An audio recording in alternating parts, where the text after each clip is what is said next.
Okay, Namaskaram. Welcome to my channel. This is Dr. R.B. Sudha. Every month మనం చేస్తూనే ఉంటామంటే రాశి ఫలితాలు చేస్తూ ఉంటాము. ఇప్పుడు మే నెల రాశి ఫలితాల గురించి మనం మాట్లాడబోతున్నాము. దానికన్నా ముందు ఎప్పటికైనా సరే గోచారం మాట్లాడుకోవడం అనేది అంటే వెరీ ఇంపార్టెంట్ అనుకోండి. చాలా చాలా ఇంపార్టెంట్. ఎందుకంటే గోచార రీత్యానే 12 రాశులకి మనం రాశి ఫలితాలు చెప్పడం అనేది జరుగుతుంది.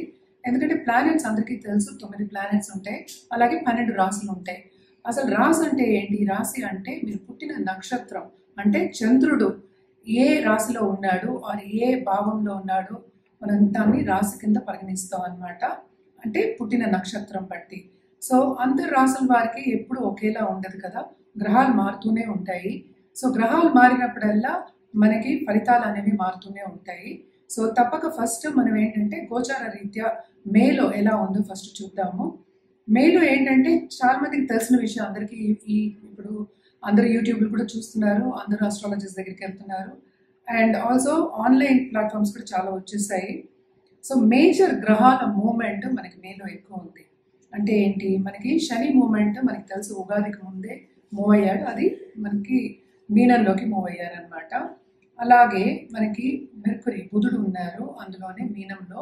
మనం మాట్లాడుకున్నాం పంచగ్రహ కూటమి కూడా మనం మాట్లాడుకున్నాము, ఇదే రాశిలో జరిగిందనమాట. రాహు ప్రస్తుతం ఇక్కడే ఉన్నారు. రాహు ఏమో మే 18కి మనకి కుంభానికి వెళ్తున్నారు, అలాగే కేతు మే 18కి ఏమో మనకి సింహానికి వెళ్తున్నారు అనమాట. అండ్ ఆల్సో మనకి ఇందులో ఇంకొక గ్రహం కూడా ఉంది, అదేంటంటే శుక్రగ్రహం. శుక్రుడు ఎగ్జాల్టేషన్ పొజిషన్, అంటే ఉచ్చ స్థితిలో ఉంటారనమాట మీనరాశిలో. అలాగే బుధుడు ఇందాక నేను చెప్పినట్టు ఆయన ఏంటంటే నీచ స్థితిలో ఉన్నారు. ఆయన మూమెంట్ కూడా మనకి ఫస్ట్ వీక్ ఆఫ్ మేలో జరగబోతోంది, 7th ఎక్కడికి, మేషానికి. అండ్ మోస్ట్ ఇంపార్టెంట్ ప్లానెట్ మనం ఎప్పటికైనా మనం మాట్లాడుకుంటూ ఉంటాం, సూర్యుడు. సూర్యుడు సంక్రమణం అనేది మనం ఎప్పుడు ఎవ్రీ మంత్ జరుగుతూ ఉంటుంది. మేషానికి ఆయన మే 14కి వెళ్తున్నారు అనమాట. అలాగే మేజర్ గ్రహం గురించి మనం మాట్లాడుకున్నాము, శని గ్రహం మార్చ్ 29th మూవ్ అయ్యారు మీనానికి. ఈయన 2.5 ఏళ్ళు ఇక్కడే ఉంటారనమాట. అందరికీ తెలుసు, అందరూ భయపడుతూ కూడా ఉంటారు. ఏలినాటి శని అనేది అందరికీ భయాందోళన అందరికీ కలుగుతూ ఉంటుంది. బట్ ఎవరెవరికి ఏలినాటి శని ఉందనేది మనం చూద్దాము. కుంభానికి అంటే మనకి లాస్ట్ ఘట్టంలో ఉందన్నమాట ఏలినాటి శని. అలాగే మీనానికి 2వ ఘట్టంలో ఉంది, మేషానికి ఇప్పుడే స్టార్ట్ అయింది, అంటే మేషరాశి వాళ్ళకి.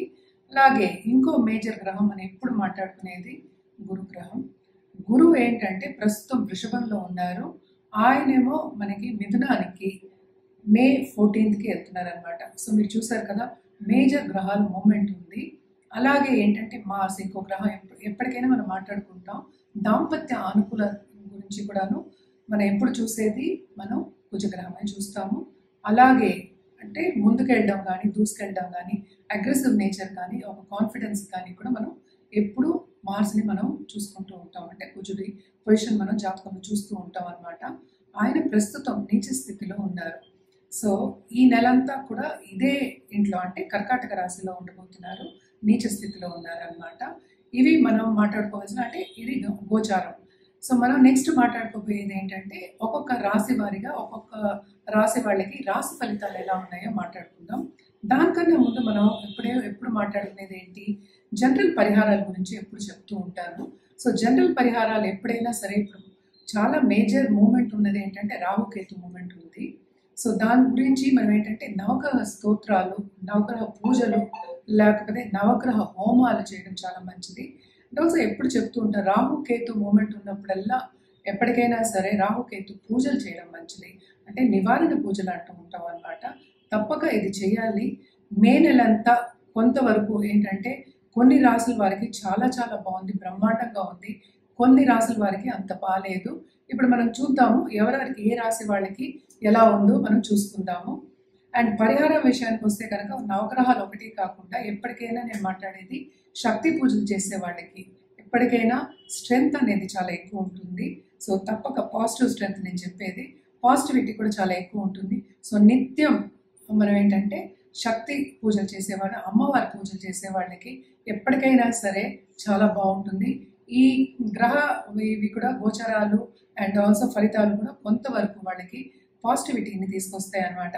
ఎప్పటికైనా నేను అడ్వకేట్ చేసేది కానీ చెప్పేది కానీ ఎవ్రీడే నిత్యం దేవి పూజలు చేయండి అని చెప్తూ ఉంటాం అనమాట. శక్తికి మించింది ఇంకా దేవతలు లేరు నా ప్రకారం. సో తప్పక శక్తి పూజలు చేసేవారు, అమ్మవారి పూజలు చేసేవారు మాత్రం బాగా చేయండి. అంటే నిష్ఠగా చేసుకుంటే ఇంకా చాలా మంచిది. ఈ పరిహారాలన్నీ చేస్తూ ఉంటే కొంతవరకు బాగుంటుంది. చాలా మందికి తెలుసు మేషరాశికి ఇప్పుడే ఏలినాడ్స్ అని నేను కూడా చెప్పాను. ఏలినాడ్స్ అని మొదలైంది. సో ఫస్ట్ ఘట్టంలో ఉంది. దానికి పెద్ద భయపడవలసిన అవసరం ఏం లేదు. మేషరాశి వాళ్ళకి కూడా మిశ్రమ ఫలితాలు ఉన్నాయి. ఎందుకంటే 12వ లార్డ్ అని మనం చూసాము అంటే మనకి 3వ ఇంటికి మూవ్ అయినప్పుడు, అంటే జూపిటర్ 3వ ఇంటికి మూవ్ అయినప్పుడు ఇంకా బాగుంటుంది.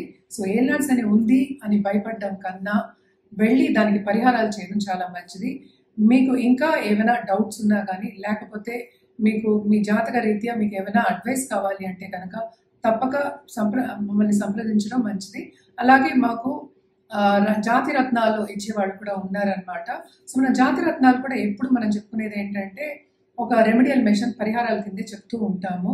సో జాతక రీత్యా మీకు జాతి రత్నాలు కావాలి అనుకుంటే తప్పక కింద స్క్రోల్ అయ్యే ఈమెయిల్ ఐడి అలాగే నంబర్కి సంప్రదించవచ్చు.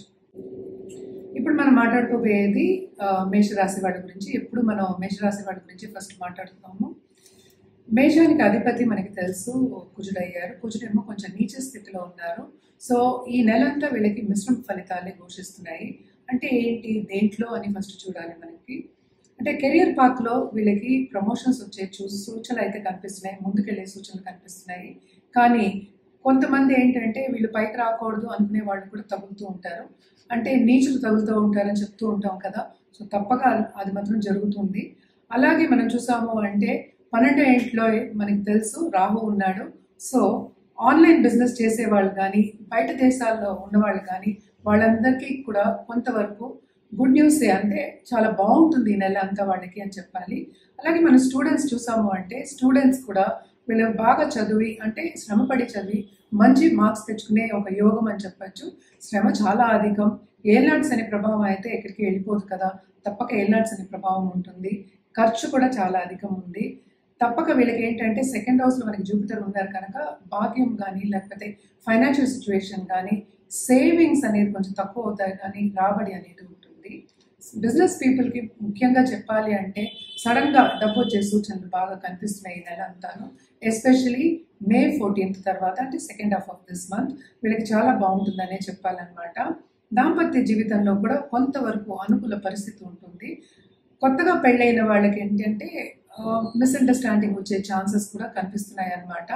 అండ్ ఆల్సో ఎప్పటికైనా సరే మనకి వీనస్ అంటే సెకండ్ లార్డ్ ఎగ్జాల్టేషన్లో ఉన్నారు, 12వ ఇంట్లో ఉన్నారు. సో తప్పక వీళ్ళకి వీళ్ళ పిల్లల మీద కానీ, లేకపోతే ఒక హాబీ మీద కానీ, లేకపోతే ఏదైనా చదువుకోవాలి అనే వీళ్ళకి సూచన వచ్చి కానీ తప్పక వీళ్ళు ముందుకు సాగుతారు, దాంట్లో ప్రయత్నిస్తారు. కానీ మోస్ట్ ఇంపార్టెంట్ ఏంటంటే హెల్త్ రీత్యా కొంచెం చూసుకోవాలి. అప్పర్ రెస్పిరేటరీ ఇన్ఫెక్షన్స్ రాకుండా కొంచెం జాగ్రత్త పడాలి. ఎందుకంటే శ్రమ అధికం అయితే తప్పక యాంగ్జైటీకి గురయ్యే ఛాన్సెస్ ఎక్కువ కనిపిస్తున్నాయి. మన హెల్త్ అంటేనే ఎప్పటికైనా మెంటల్ హెల్త్ చెప్పుకుంటాం, అలాగే ఫిజికల్ హెల్త్ కూడా చెప్పుకుంటాం అన్నమాట. రెండిట్లోనూ కొంచెం జాగ్రత్తగా ఉండాలి. అలాగే ప్రముఖ వ్యక్తులతో పరిచయం ఏర్పడుతుంది. తప్పక హెల్ప్ఫుల్ నేచర్ అనేది ఉంటుంది, ఎస్పెషలీ కొత్తగా మీట్ అయ్యే వాళ్ళకి కానీ, కొత్తగా పరిచయం అయ్యే వాళ్ళకి కానీ. సో ఈ నెలంతా కొంతవరకు బాగుంది, కొంతవరకు బాగా ఖర్చులు అయ్యే ఛాన్సెస్ కనిపిస్తున్నాయి అన్నమాట. అలాగే తోబుట్టువులతో కూడా సన్నిహితంగా ఉండే ఛాన్సెస్ అన్నీ కూడా సెకండ్ హాఫ్ ఆఫ్ దిస్ మధ్య కనిపిస్తున్నాయి. అంటే మనం మాట్లాడేది ఇంటర్పర్సనల్ రిలేషన్షిప్స్ అన్నమాట. తప్పక second half of this month మీకు ఇంకా బాగుంటుంది. అలాగే ఏంటంటే వీనస్ శుక్రుడు కూడా మనకి ఇక్కడికి వస్తున్నారు, మేషానికి వస్తున్నారు అనమాట. End of this month 31st మేకి వస్తున్నారు. అండ్ ఆల్సో మోస్ట్ ఇంపార్టెంట్ ఏంటంటే సన్ గాడ్ అంటే సూర్యుడు ఈ రాశికి May 14th వస్తున్నారు. సో తప్పక గవర్నమెంట్తో పని చేయించుకోవచ్చు, ఎందుకంటే ఎగ్జాల్టేషన్ పొజిషన్స్ అంది. సో తప్పక చాలా బాగుంటుంది, especially second half of this month మేషరాశి వాళ్ళకి.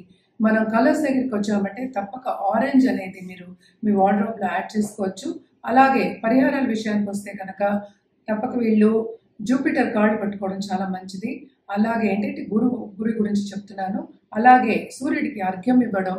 అండ్ ఆల్సో ఏంటంటే మనకి ఇంట్లో ఉన్న చీమలకి కొంచెం ఆహారం పెట్టడం చాలా మంచిదన్నమాట. అందరికీ తెలుసు ఎండాకాలం ఏ ప్రాణికైనా నీళ్ళు ఇవ్వడం కూడా చాలా చాలా మంచిది. సో ఇవన్నీ చేసుకున్నప్పటికీ ఈ నెలంతా మీకు బాగా గడుస్తుంది. ఎందుకంటే మనం మాట్లాడుకునేది 31 రోజు వరకే. తర్వాత ఇంకా లైఫ్ ఉంది కదా, ఇంకా చాలా ఉంది. సో తప్పక ఏదైనా సరే జాతక రీత్యానే మనం చెప్తాం, ఏదైనా సరే ఇండివిజువల్ జాతకం మీద ఆధారపడి ఉంటుంది. అండ్ ఆల్సో మనం చూసాము అంటే ఇవి మనం మాట్లాడుకునేది 1 నెల వరకే. అండ్ ఇంకా మీకు ఏమైనా డౌట్లు ఉంటే కనుక తప్పక మమ్మల్ని సంప్రదించవచ్చు.